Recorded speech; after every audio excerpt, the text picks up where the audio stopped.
All in Sports Network. We love sports.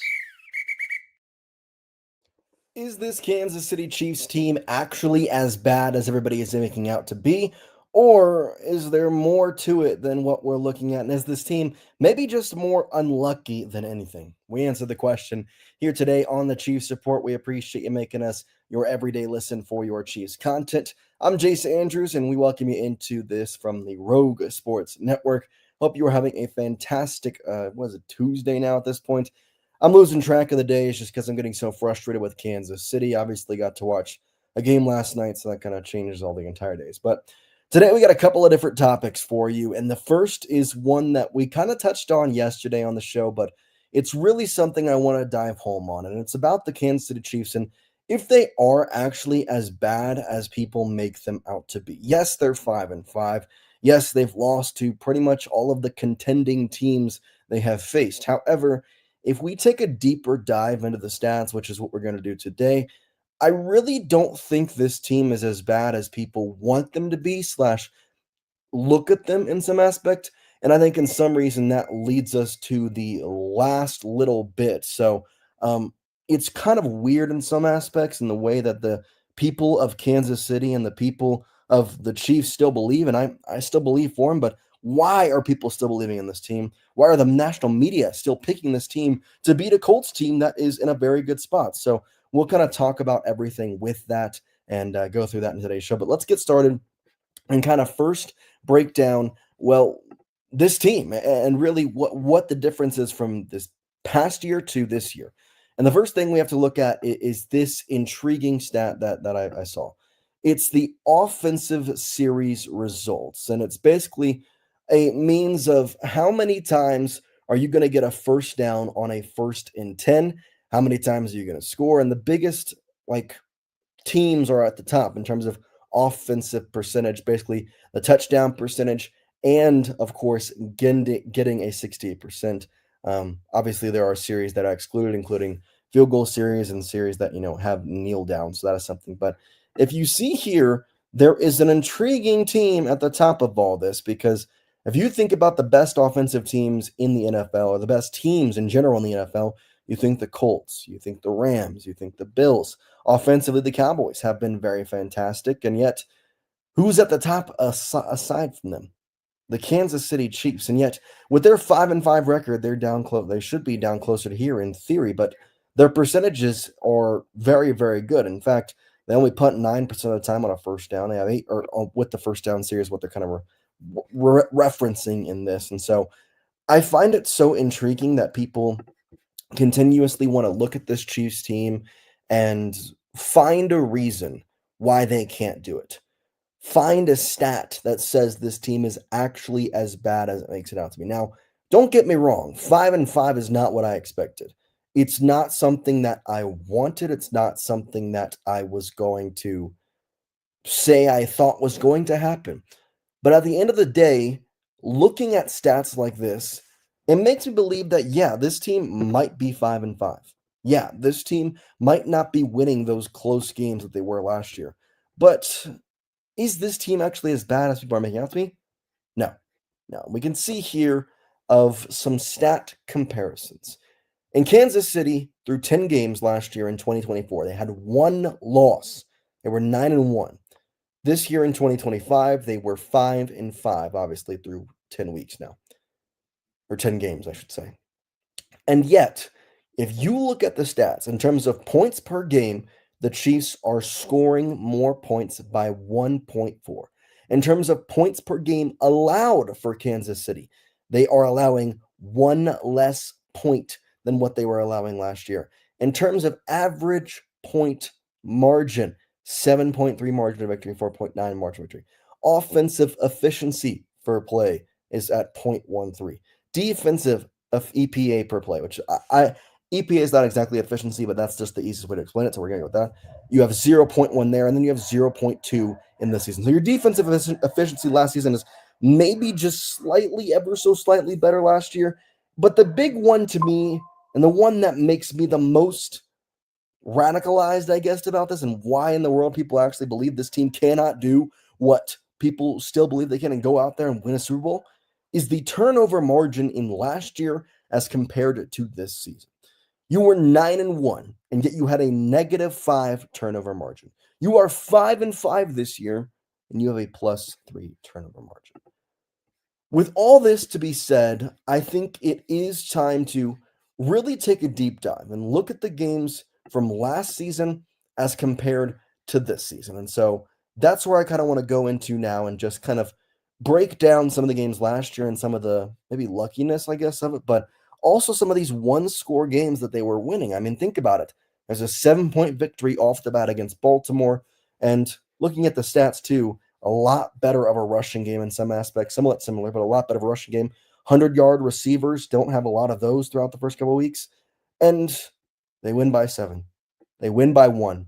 They win by 5. They win by 7. They were not absolutely clobbering teams. They had to go to overtime with Tampa, won by 6. This is a team that if you change a couple of results, can be in a very different situation. They only beat the Raiders by 2.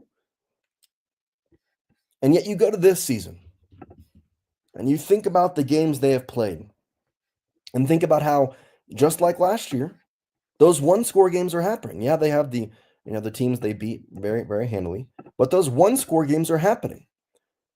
And when you dive more in depth in this, the one-score games are the ones you're losing.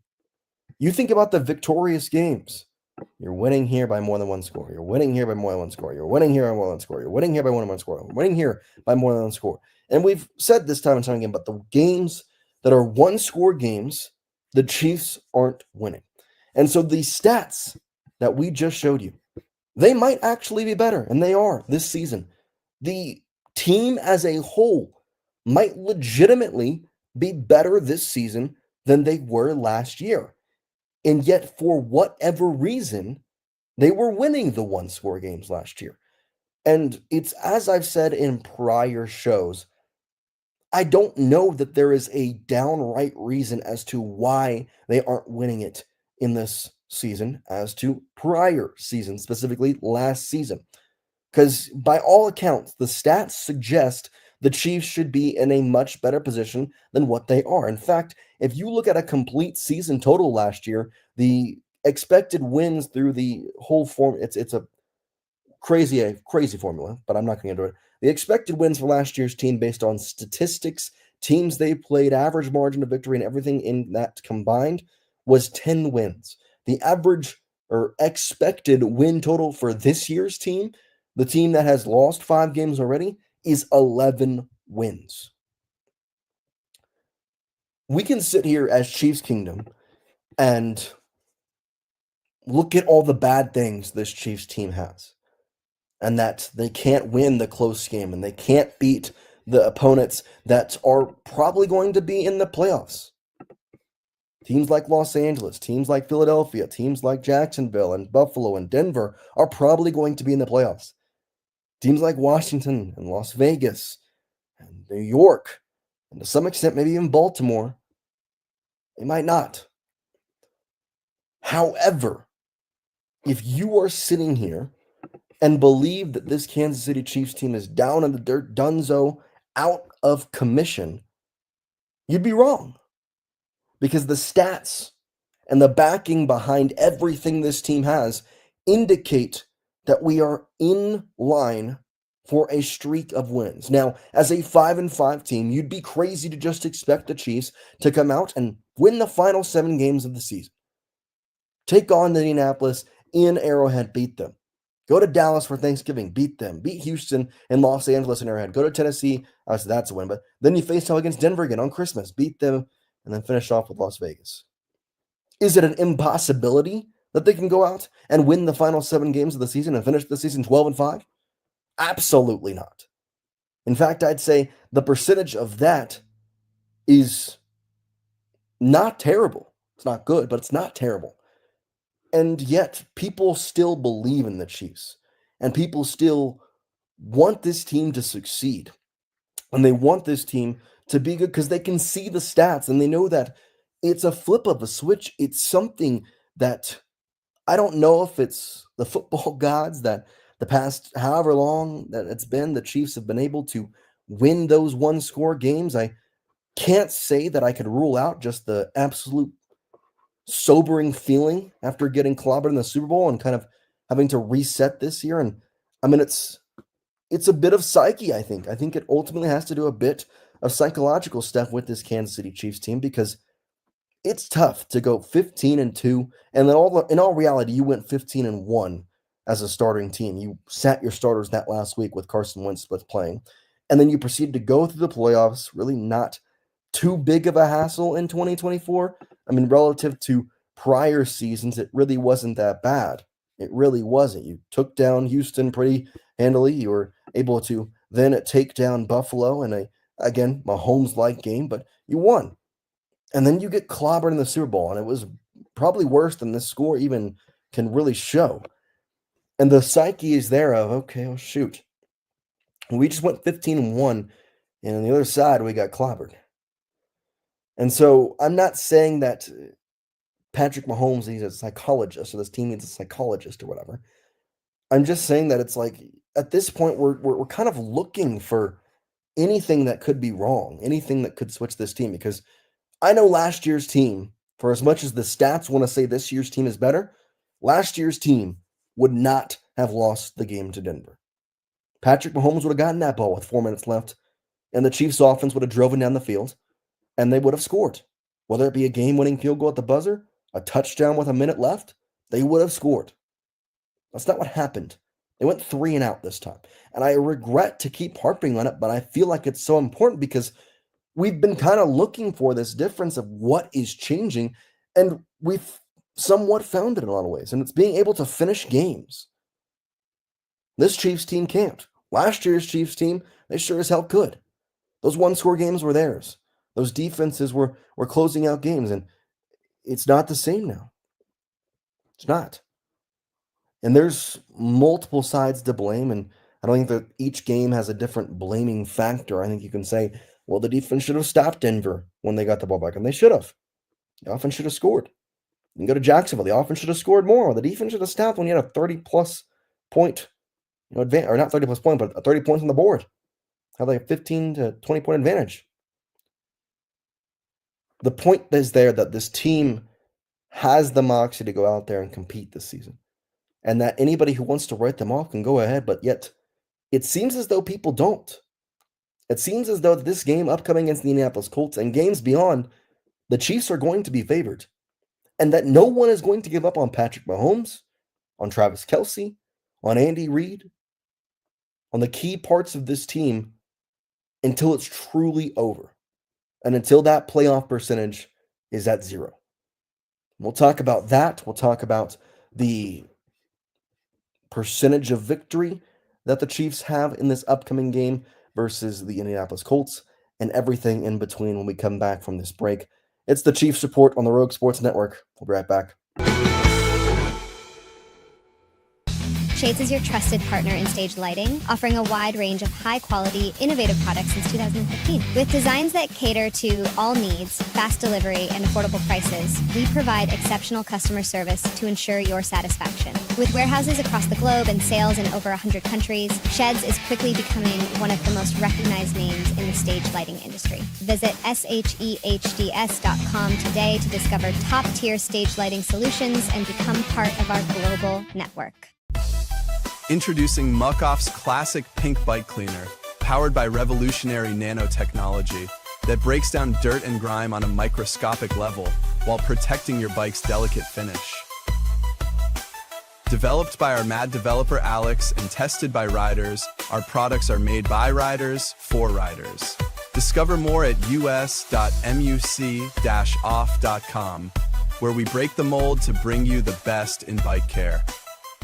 At Open Goal USA, we're revolutionizing training for both soccer and lacrosse with our innovative portable rebounders. Perfect for players of all ages and skill levels, our rebounders improve accuracy, control, and technique in both sports. Built with premium materials for durability and ease of use, they're ideal for training anywhere, anytime. Whether you're perfecting your soccer game or sharpening your lacrosse skills, Open Goal USA has you covered. Visit OpenGoalUSA.com and elevate your training today. Chappellex is a full category shapewear brand dedicated to providing women with exceptional comfort and support. We offer thoughtfully designed solutions that blend style with functionality, empowering women to feel confident and at ease every day. Chappellex is redefining what it means to have a perfect body. Our mission celebrates body positivity, embracing every shape and size, because true beauty lies in authenticity. Visit shapellx.com today and join a movement towards self-love, acceptance, and confidence.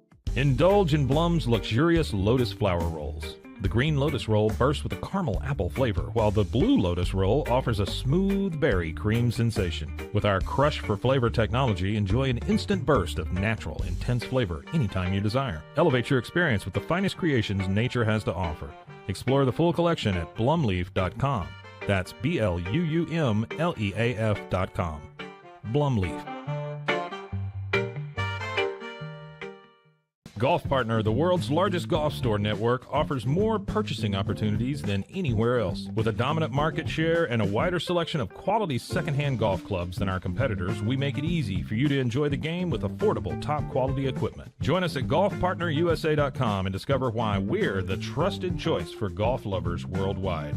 That's GOLFPARTNERUSA.com. Golf Partner. At Terrapin Ridge Farms, they believe in the joy of effortless entertaining. Inspired by CEO Mary O'Donnell's mom and her legendary holiday parties, they've crafted a line of gourmet foods that turn any meal into a celebration. From savory jams to mustards, aiolis, and more, their products are made with love, bringing unforgettable flavors to your table. Whether it's a casual get-together or a special occasion, they make it easy to impress. Terrapin Ridge Farms, where great food and great memories come together. Visit them at terrapinridge.com. Terrapin Ridge. Relax with Hemp Delicious. Organically grown hemp, massively blended with delicious organic herbs, responsibly sourced for their holistic benefits. Each sip offers calming, antioxidant-rich wellness. Brewed just for you. Sip the calm with Hemp Delicious. Find your blend at hempdelicious.com.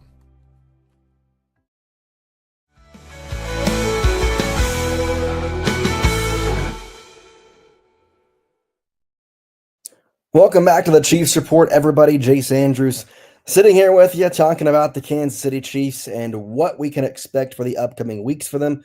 Obviously, people right now still believe about this team, still believe about this team going to the playoffs and making a legitimate run at the playoffs. And, well, it's not just Kansas City Chiefs fans. It's, in fact, the national media as well. And it's kind of funny when you look at it, because if we see here, the Chiefs are currently 3.5-point favorites against the Colts this week. It's a good opportunity to bounce back at home. And I have to agree with the statement of Seth Kaiser here, big person in the Chiefs community, says people really aren't going to quit on Kansas City until the absolute end. They've earned it, to be sure. Here's hoping I get to watch them start to take the season back on Sunday at Arrowhead. Hope to see you there. And I have to agree with them.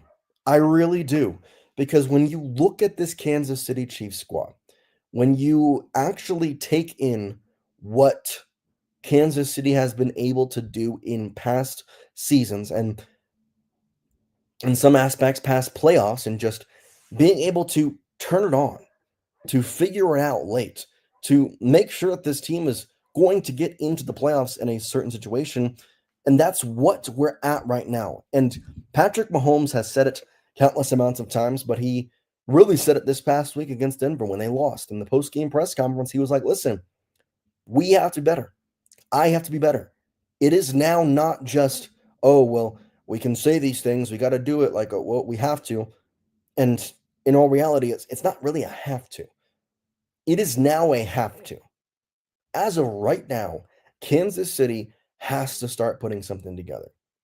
And that's not just for the postseason. That's for the playoffs. And the Kansas City Chiefs, not going to say they are not in the playoff race. Now, they certainly are, and they could easily make it. But a loss to the Colts this week, followed up by a potential loss to the Cowboys, who defense looked a lot better. I understand they played the Raiders last night, but still defense looked a lot better, which was their main problem. That could pose for a very interesting team. And there's history on the side of Kansas City Chiefs, on the Kansas City Chiefs. Because if we look at this tweet from Ron Kropp Jr., The Chiefs have not lost to an AFC opponent at Arrowhead since Christmas Day of 2023. We, of course, know that game to be the Raiders game. That was probably the most miserable Christmas I've ever had. That was such a horrendous game. I hated that. But since then, every AFC game they need to win the rest of the way is at home. Colts, Chargers, Texans, and Broncos. And we know that the home field advantage this year looks a lot better than in prior years. Not because of how good they're winning at home. No. It's because of how they're not winning on the road. They're 1-4 now on the road, I believe. That's not something you can expect to keep. And so with that all to be said, he's right. Every single game past here that you need to win in the AFC, it's at home.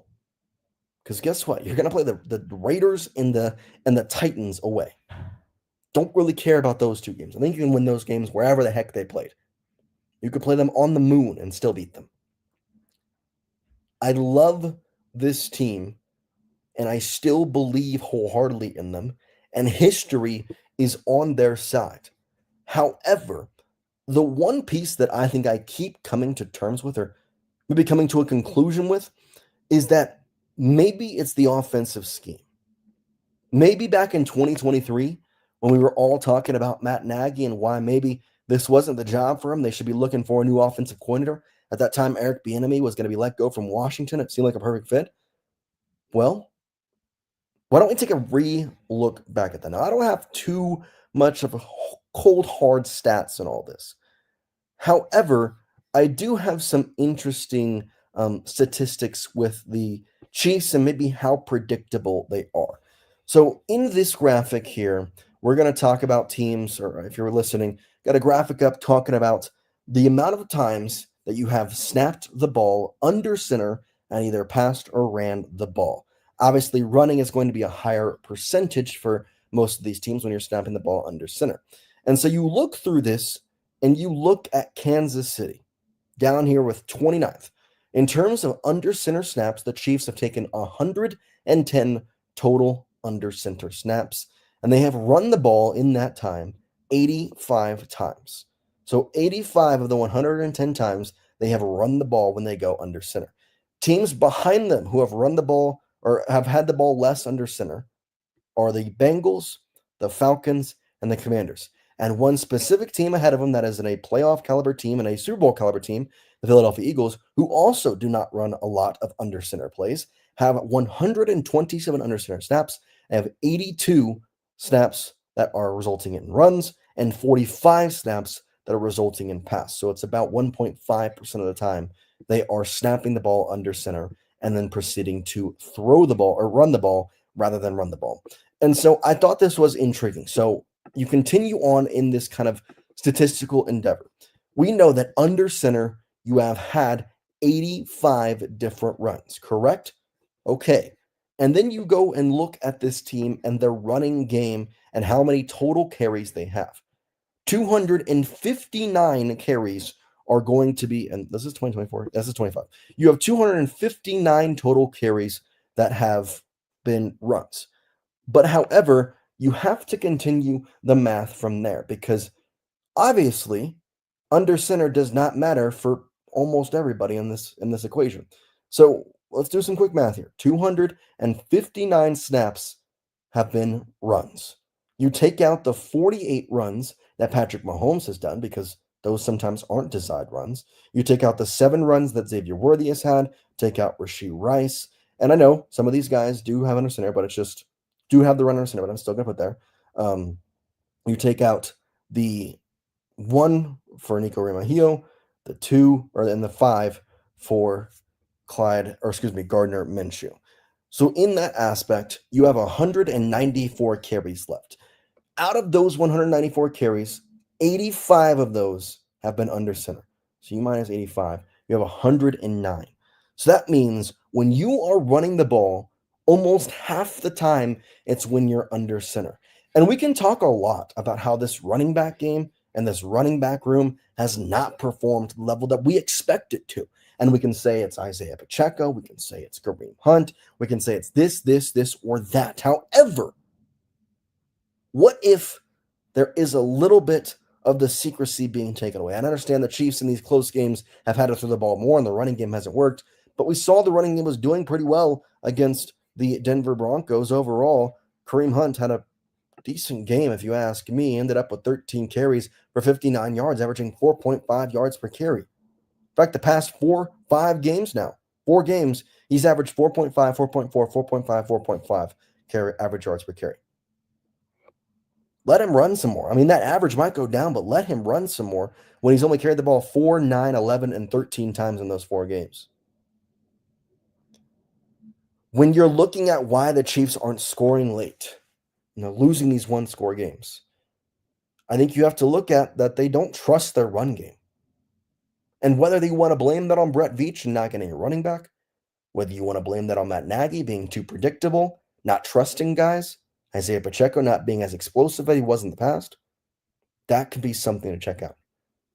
But at the end of the day, what if there is a simpler solution? When you're under center, throw the ball more often. Try and get some under center pass plays. Even in the Denver Broncos game, you watch the film, under center pass plays worked very well. It drew the Broncos defense in. Now, again, the wide receivers have to get open. That's also been a problem this season. But I think at this point in time, got to start trying stuff because whatever you're doing is not working. Simple as that. So we wait, we look, we question what's to come for Kansas City. And ultimately, we find out this weekend, because if Kansas City can come out, if they can win the game against the Indianapolis Colts, a lot of things go away. A lot of things go away. That's all we got for you today in the Kansas City Chiefs report. Obviously, intriguing offensive numbers, but we've got a lot more coming for you over the next couple days. Have the injury report coming out tomorrow. I want to talk about Kingsley Suamataia. I've told you we're going to talk about him for the past 3 days, but we haven't really gotten too many updates on him. But tomorrow we should, because they'll officially have practice. So, official update of Kingsley Suamataia tomorrow. On Thursday, we're actually going to have a collab with our Indianapolis Sports Network here. We'll have a duo video with them. So, I'm excited to have that for you on Thursday. And then Friday, our final injury report will come out. So, lots of stuff to talk about, lots of stuff to be happy about. And with that, we leave you here. So thank you so much for watching. And for now, we'll see you next time here on the Chiefs Report. Peace out, everybody. Peace. All in Sports Network. We love sports.